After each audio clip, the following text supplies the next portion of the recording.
Hola y bienvenido a un nuevo video. En esta ocasión vamos a continuar estudiando las propiedades de los triángulos con un tema muy importante que vamos a estar repasando en los siguientes videos, que es el teorema de Pitágoras. El teorema de Pitágoras es un teorema que se aplica a los triángulos rectángulos en el cual pues se hace una proporción del cuadrado de sus lados. Para recordarles nada más, el triángulo rectángulo es el triángulo que tiene un ángulo recto. Los triángulos se pueden clasificar por lados o por ángulos. Entonces, si tenemos un ángulo recto, el ángulo recto suele venir representado con un rectángulo o con el contexto. Por ejemplo, si en el contexto nos ponen a nosotros un edificio, el dibujo no nos van a marcar el ángulo recto con el piso, pero se asume, se infiere que cuando un edificio está desplantado sobre el piso, pues forma un ángulo de 90 grados. Aplica también para problemas de personas que están paradas y que proyectan una sombra, para postes de luz, para cabinas telefónicas y cualquier cosa que represente árboles, pinos, cualquier cosa que represente elementos verticales. Cuando nada más nos ponen entonces el dibujo del rectángulo o del triángulo más bien, sí nos marcan cuál es el ángulo recto. Nosotros no podemos, si nada más nos dibujan el triángulo, asumir que es un triángulo rectángulo porque le vemos, si nosotros vemos un triángulo con esta forma en un problema y decimos yo le tanteo que aquí es un ángulo recto, pues no aplica. Tiene que venir dibujado el ángulo recto o el contexto del problema te tiene que decir que ese ángulo vale 90 grados para que tú puedas asignarle ese valor. Entonces, una vez que entendemos esto, recordamos que el triángulo rectángulo tiene tres lados, dos catetos que se llaman A y B. Es indistinto cuál es A y cuál es B, porque en la operación van a representar lo mismo. Y tenemos un tercer elemento que es la hipotenusa, que esa siempre es el lado más grande y aparte está enfrente del ángulo recto. Entonces ya tenemos nuestros tres lados. En la fórmula original los tres lados pues se llaman ABC, pero hay ocasiones en las que el problema por contexto en vez de C se llama la línea inclinada L, ¿no? Porque representa la longitud de una escalera, o A en vez de llamarse así se llama H porque representa la altura de un edificio o de un balcón o de una casa. Entonces, dependiendo del contexto, pues las letras pueden cambiar, pero las proporciones son las mismas. El teorema de Pitágoras entonces nos dice que el cuadrado de la hipotenusa, que es el lado más largo, es igual a la suma del cuadrado de los catetos, o sea, la suma del cuadrado de los lados que son más cortos, que son el lado A y el lado B.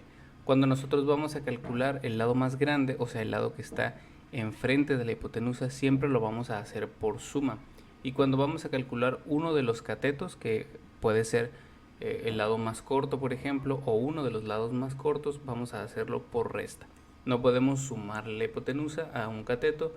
Y otra cosa, hay que identificar el valor del cateto si lo tenemos y entender que ningún valor del triángulo puede medir más que la hipotenusa, porque la hipotenusa es el lado más largo siempre. Entonces, entendido eso, vamos a ver nuestros ejemplos. Aquí tenemos un pequeño ejemplo de un triángulo gris en el que tenemos pues dos lados. Vamos a asignarle el nombre a los lados de acuerdo a la nomenclatura que usamos aquí. A y B se pueden cambiar. C es el valor que tiene que permanecer siempre igual, o sea, en la diagonal. Vamos a calcular una hipotenusa si es un triángulo rectángulo porque tenemos un ángulo recto, y entonces vamos a plantear nuestra operación. C cuadrada, eso va a acabar como una raíz, es igual a A cuadrada. Aquí está la fórmula, entonces en vez de A vamos a poner 12 al cuadrado más 9 al cuadrado, que es el otro de los lados. Eso nos va a dar pues dos números elevados al cuadrado, que son uno es 144 y el otro es 81. Es importante realizar pues las sumas adecuadamente y al final, que no se nos olvide, pues sacarle raíz, porque si es parte del procedimiento. Entonces, si no le sacamos, el resultado nos va a dar incorrecto. C cuadrada es igual a 225. Este valor no es la respuesta, claramente no está proporcionado con los lados. Si nosotros tenemos un lado de 9 metros y el otro lado de 12, lo normal es que quede un poquito más grande que el 12, pero 225 es demasiado. Entonces falta todavía sacarle aquí la división, y entonces la raíz, y sería 15, el resultado 15 metros. Entonces la hipotenusa en este problema vale 15 metros. lo cual sí hace sentido porque está congruente con los lados, o sea, tiene relación y es más grande que el lado más extenso. En este caso la hipotenusa nos dio un número entero, pero no siempre los lados nos dan un número entero. Hay ocasiones en las que nos da decimales y hay que aprender a representarlo también como raíz y como decimal, por ejemplo. Tenemos aquí este problema en el que tenemos que calcular el lado faltante siguiendo la misma distribución de letras. Esto sería la C, esto sería la A y esto sería la B. Entonces tenemos que calcular un lado que no es el lado más largo, o sea, un lado que no es la hipotenusa. Para eso lo que vamos a hacer es, bueno, primero despejar nuestra fórmula. La fórmula original la vamos a escribir al revés para poder hacer el despeje más fácilmente. Entonces necesitamos calcular la letra A que está aquí. Entonces el elemento que tenemos a un lado lo vamos a pasar con la operación contraria, lo vamos a pasar restando. Es cierto que está como exponente cuadrado y podremos pensar que pasa como raíz, pero no. Como vamos a despejar la B, tenemos que interpretar qué operación está haciendo todo este término a la letra que nosotros queremos. Entonces la B cuadrada lo que está haciéndole a la A cuadrada es sumarla. Entonces cuando nosotros despejemos ese término va a pasar al otro lado restando, de tal forma que nos quedaría C cuadrada menos B cuadrada. Una vez que tenemos eso, podemos sustituir, pero hay que recordar que al final vamos a sacar una raíz. C cuadrada es 10 pies elevados al cuadrado. Vamos a ponerle la unidad, aunque para efectos de cálculo los podríamos omitir, pero vamos a escribirlos.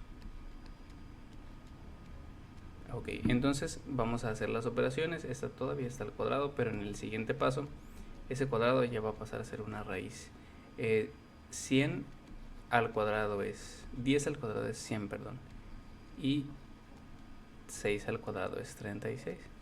Entonces hacemos la resta. 100 menos 36 nos da 64 y lo vamos a anotar acá. Entonces A es igual a 64. Para nosotros encontrar entonces la respuesta tenemos que sacarle raíz a ese 64 y nos daría 8 metros. Quiere decir que la A tiene un valor de 8 metros. Si nos hubiera dado un número que es decimal, por ejemplo, que nos hubiera dado raíz de 90, ¿cómo se representa? Pues dependiendo la respuesta que nosotros tenemos. A veces se deja como raíz de 90, literalmente así, y así vendrían las respuestas. Entonces así lo tenemos que buscar en caso de que no nos hubiera dado una raíz exacta como aquí sí fue. Y la otra opción es sacarle pues la operación, la raíz sería 9.48, entonces la raíz de esto es 9.48 y así tendríamos que buscarlo entonces en la respuesta. Para recapitular nada más, entonces cuando calculamos el lado más largo sumamos los catetos, y cuando calculamos uno de los lados más cortos tenemos que restarle a la hipotenusa el cuadrado de uno de los catetos, del cateto que sí tenemos.